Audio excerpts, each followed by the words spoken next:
Krishna బేసిన్లోని hydel ప్రాజెక్టులో record స్థాయిలో విద్యుత్ ఉత్పత్తి సాధించాయి. శ్రీశైలం లెఫ్ట్ పవర్ హౌస్ తో పాటు జూరాల ప్రాజెక్టు అప్పర్, లోయర్ విద్యుత్ కేంద్రాలు జల విద్యుత్ ఉత్పత్తిలో సరికొత్త రికార్డుని సృష్టించాయి.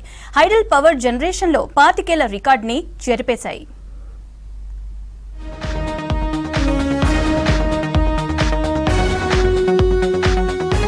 కృష్ణా బేసిన్ భారీ వరద కారణంగా అటు జూరాల ఇటు శ్రీశైలంలలో రికార్డు స్థాయిలో హైడల్ పవర్ జనరేట్ అయ్యాయి. ఈ సీజన్లో శ్రీశైలం లెఫ్ట్ పవర్ హౌస్ తో పాటు జూరాలలోని అప్పర్, లోయర్ హైడల్ కేంద్రాల్లో విద్యుత్ ఉత్పత్తి నిరంతరాయంగా సాగింది. శ్రీశైలం ఎడమగట్టు జల విద్యుత్ కేంద్రంలో 5 యూనిట్లలో విద్యుత్ ఉత్పత్తి నిరంతరాయంగా కొనసాగింది. 2021లో జరిగిన ప్రమాదంతో ఒక యూనిట్ దెబ్బతిన్నది. ఇంకా రిపేర్ పూర్తి కాకపోవడంతో మిగతా యూనిట్లలో విద్యుత్ ఉత్పత్తి జరుగుతోంది. మొత్తం 6 యూనిట్లుంటే ఒక్కో యూనిట్లో 150 మెగావాట్ల విద్యుత్ ఉత్పత్తి సామర్థ్యం కలిగి ఉంది. వార్షిక విద్యుత్ ఉత్పత్తి 2544 మిలియన్ యూనిట్లు జరిగింది. గడిచిన 25 ఏళ్లలో ఎన్నడూ లేనంతగా విద్యుత్ ఉత్పత్తి సాధించారు. 10 నెలల వ్యవధిలోనే ఈ రికార్డు సాధ్యమైంది. 2007, 2008లో నమోదైన జల విద్యుత్ కంటే ఈసారి ఎక్కువగా నమోదైంది.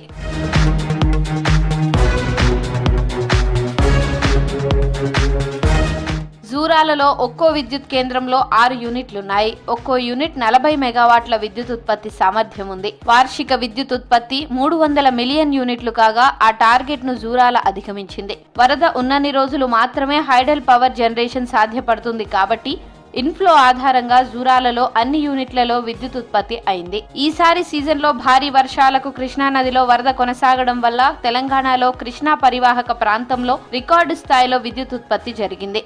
టార్గెట్ 620 టార్గెట్ గాను 1058.68 ఎంవీ జనరేట్ అయింది. అయితే ఇక్కడ అప్పర్లో ఒక ఎంవీ జనరేట్ కావడానికి 0.78228 టీఎంసీ వాటర్ యూజ్ చేసుకున్నాం. అదేవిధంగా లోయర్లో ఒక ఎంవీ జనరేట్ కావడానికి 0.695 టీఎంసీ వాటర్ యూజ్ చేసుకున్నాం. అయితే టోటల్ ఇప్పటి వరకు మాకు జనరేషన్లో స్టార్టింగ్ నుంచి అంటే స్టార్టింగ్ కన్స్ట్రక్షన్ స్టార్ట్ అయినప్పటి నుంచి సిఓడి నుంచి అప్పర్లో అయితే 4402.706 ఎంవీ జనరేట్ అయింది. అదేవిధంగా లోయర్లో 3012.941 జనరేట్ అయింది.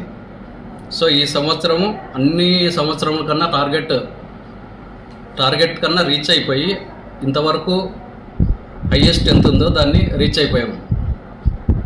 సో ఈ సంవత్సరం వాటర్ బాగా రావడం వల్ల మేము ఇవన్నీ రీచ్ అయ్యాము. అదేవిధంగా ఇప్పుడు ప్రజెంట్ మెయింటెనెన్స్ వర్క్స్ స్టార్ట్ చేసాము. నెక్స్ట్ ఇయర్కు మా యూనిట్స్ రెడీ చేసుకుంటున్నాము. నెక్స్ట్ జనరేషన్ టయానికి వర్షాకాలం వచ్చే టయానికి యూనిట్స్ అన్ని రెడీ చేసుకోవడానికి మా వాళ్ళు మెయింటెనెన్స్ వర్క్స్లో ఉన్నారు. ఇంజనీర్లు, సిబ్బంది సహకారంతో దశాబ్దాల క్రితం నాటి గత రికార్డులను ఈ ఏడాదిలో హైడల్ విద్యుత్ ఉత్పత్తి కేంద్రాలు చెరిపేశాయి.